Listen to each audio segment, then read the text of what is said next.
Good morning, precious, precious saints. On this beautiful morning, 28th of December, well, I must tell you that this morning, Abba took me back to the scripture that he gave me for 2023. And he asked the question, did you stay the course? That was the word that he gave me for 2023. It was to stay the course,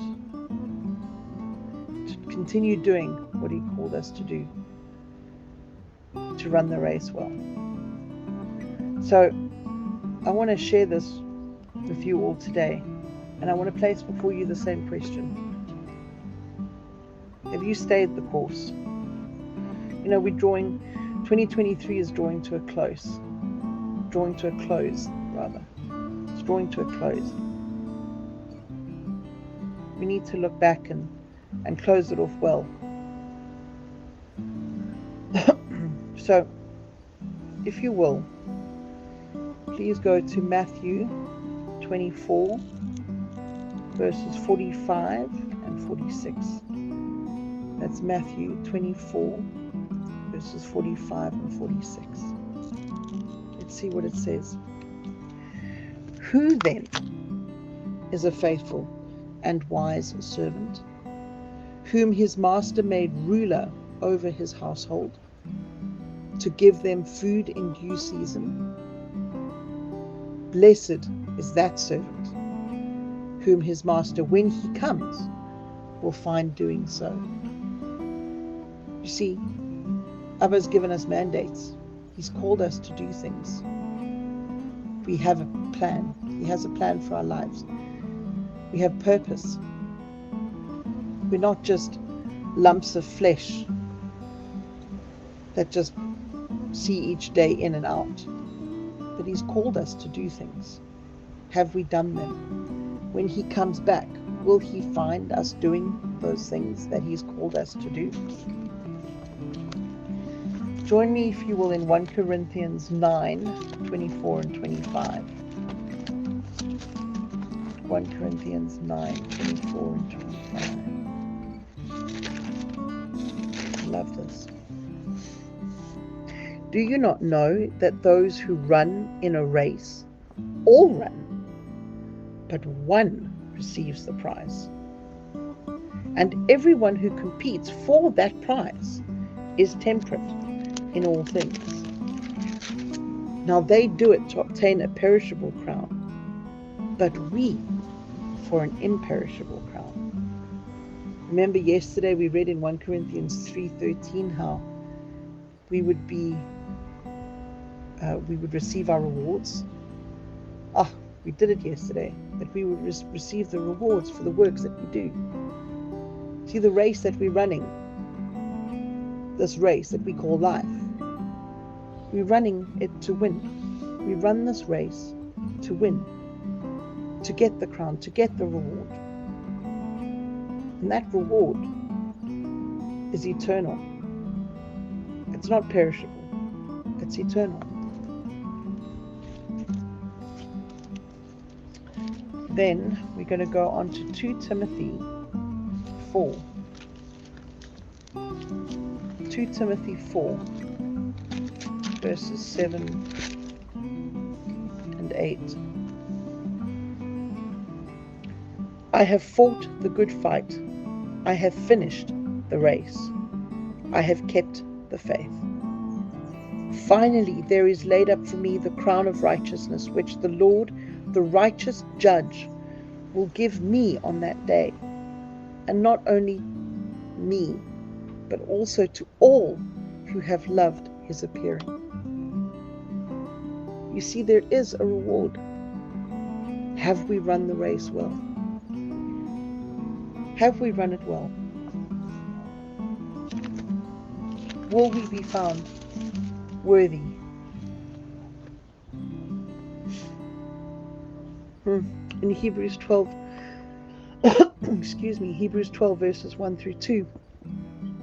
Therefore, we also, since we are surrounded by so great a cloud of witnesses, let us lay aside every weight and the sin which so easily ensnares us, and let us run with endurance the race that is set before us, looking unto Jesus, the author and the finisher of our faith, who for the joy that was set before him endured the cross, despising the shame, and has sat down at the right hand of the throne of God. There is such an incredible reward. There is such an incredible reward that comes with when Christ returns. He's going to bring it with him. We just need to make sure that we're running the race and we're running it well. Have you run the race well this year? Have you run it well? Have you kept the faith? Have you looked unto Jesus through it all, the author and the finisher of our faith? Have you run the race well? If I go back to Matthew 24, finding my way there. If we go back to Matthew 25.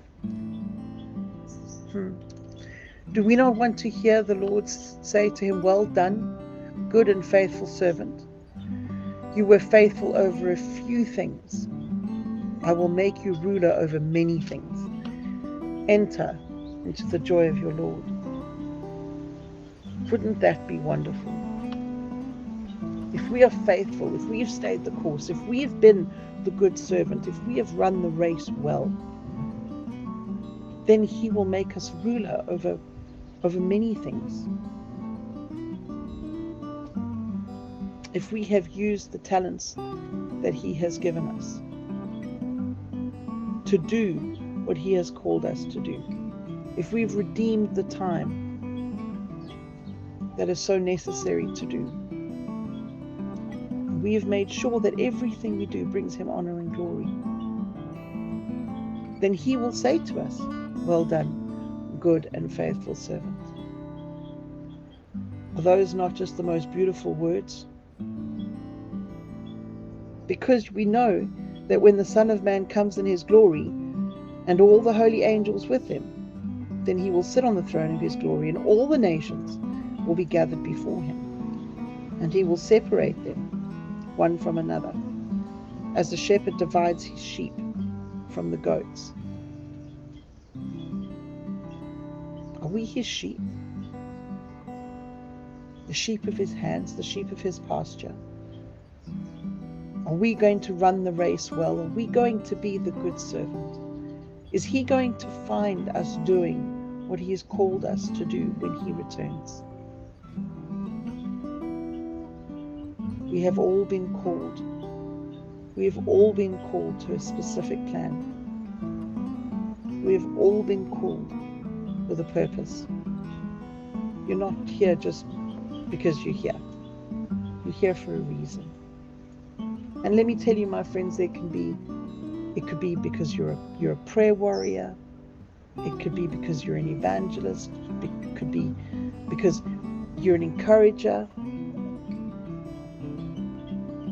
It could be because it is for you to financially give to the kingdom so as that people can go to the four corners of the earth and share Jesus.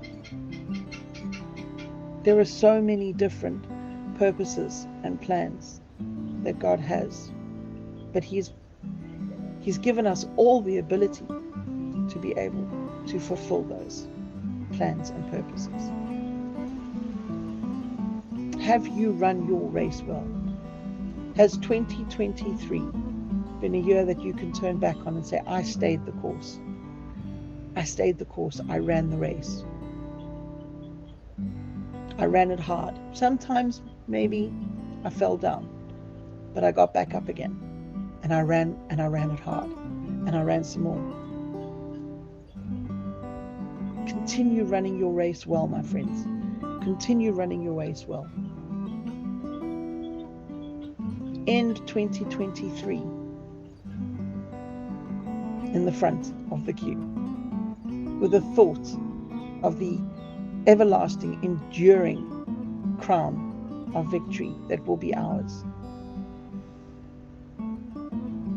Run this race, finish it off. Let's finish 2023 well. Let's finish 2023 well. Let's go into 2024 with a new word from the Lord, with a new purpose and a new drive, and a new fervor, new resilience. Let's take 2024 for Jesus. But let's finish off 2023 well. Run your race. Run your race. Bless you, everyone. Bless you, bless you, bless you. Be blessed, be blessed, be blessed. And remember to always be a blessing.